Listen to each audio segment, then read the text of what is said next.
जोजलपा नेपाल भाषा लर्निङ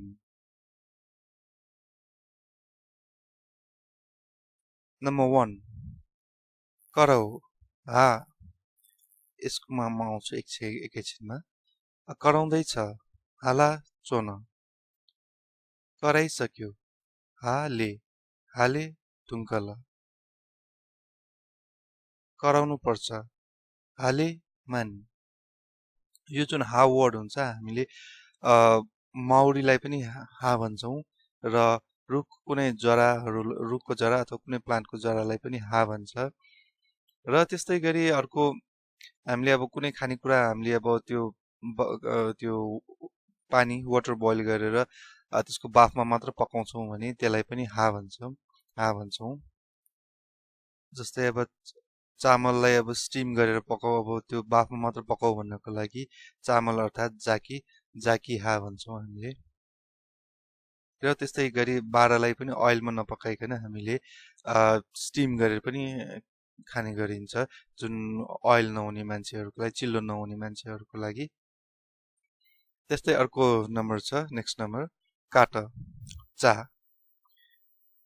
चा काट्दै छ चाना चाना चोन काटिसक्यो च्या च्या टुङ्कल काट्नु पर्छ च्या मानी त्यस्तै अब यो काट भन्ने वर्डको जुन यो चा भन्छ नेपाल भाषामा माटोलाई पनि चा भन्छ रातलाई पनि चा भन्छ त्यस्तै गरी अब कपडा काटको लागि चाहिँ हामीले चा भनेर भन्ने सक्छौँ कपडाको लागि चाहिँ तर मासुलाई चाहिँ हामीले मासु काट भन्नको लागि चाहिँ चा युज गर्न सक्दैनौँ यो मासु काटको लागि चाहिँ ता भन्छौँ हामीले ला मासुलाई अर्थात् ला ता भन्छौँ ला ता होइन कि अर्थात् ला ता त्यो भिन्न छुट्टा छुट्टै हो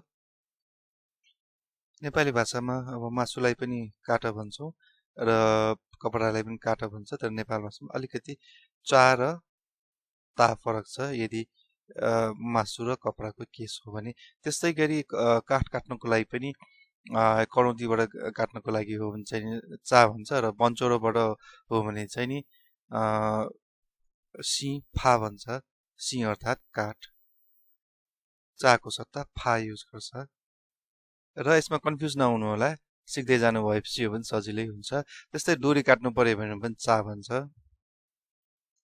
त्यस्तै अब पेपर काट्नु पर्यो भने पनि चा नै यो शब्द युज हुन्छ नेक्स्ट नम्बर खाल्डो खन गा गा मु गा मु खाल्डो खन्दैछ गा मुया मुया चोन खाल्डो खनिसक्यो गा मुई मुई टुङ्कल खाल्डो खन्नु पर्छ गा मुई मानी कुट दा कुट्दैछ दा या दाया चोन कुटिसक्यो द्या द्या टुङ्कल कुट्नु पर्छ द्या मानी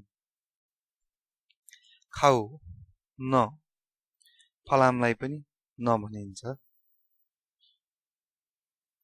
खाँदैछ न या नया चोन खाइसक्यो ने टुङ्कल खानुपर्छ ने मानी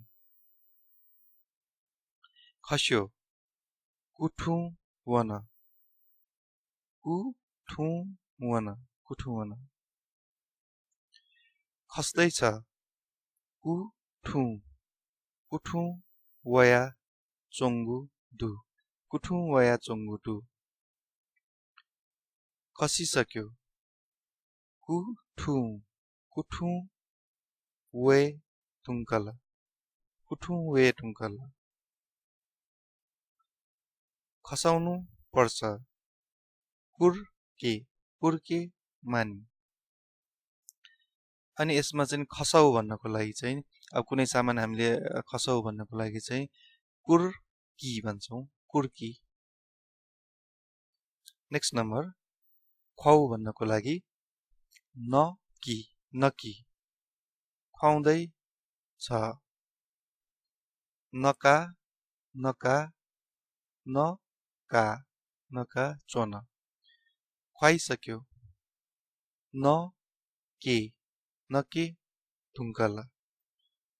खुवाउनु पर्छ, नके, नके मानी। किन, किन अर्थात् केही सामान किन भन्नको लागि न्या। यसको म एकछिनमा आउँछु। न्या। किन्दै छ, न्याना, न्याना चोन। किनिसक्यो, न्या, न्या ढुङ्कल। किन्नु पर्छ, न्या मानी।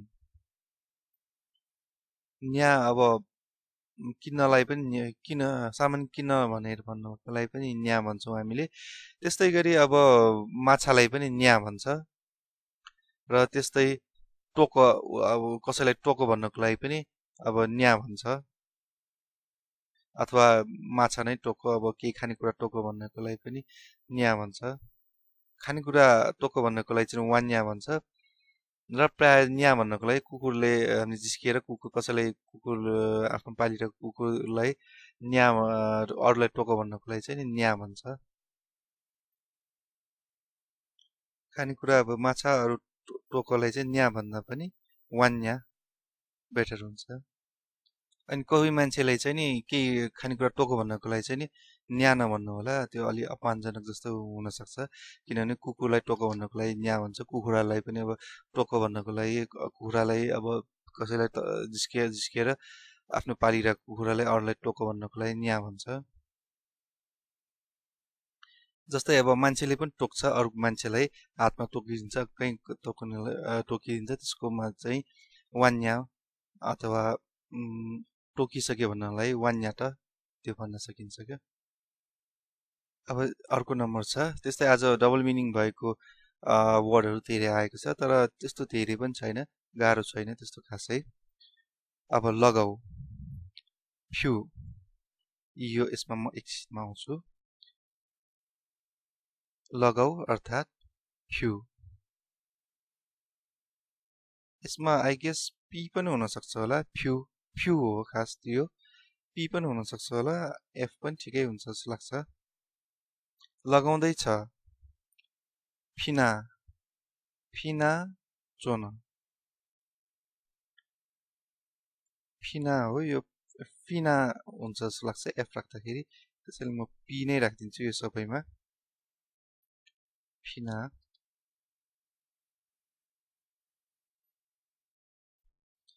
नेक्स्ट नम्बर लगाइसक्यो, फी, फी ढुङ्कल। लगाउनु पर्छ, फी मानी।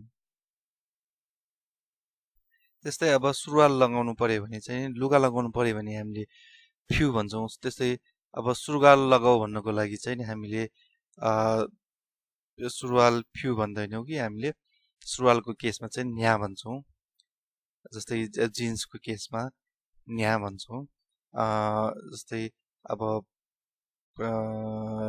मानौ अब जिन्स लगाऊ भन्नु पर्यो भने जिन्स लगाउँदैछ भन्नको लागि चाहिँ नि न्याना चोन, लगाइसक्यो न्या ढुङ्कल,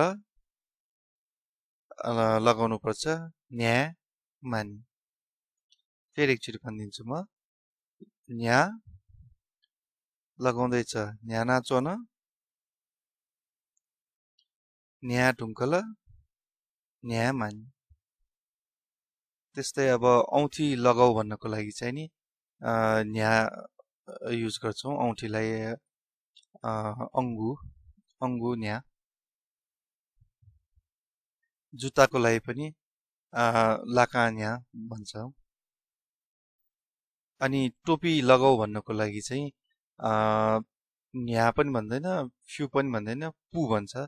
तप्ली, टोपी अर्थात् तप्ली, पु भन्छ। घडी लाउनको लागि चाहिँ नि घडी न्या।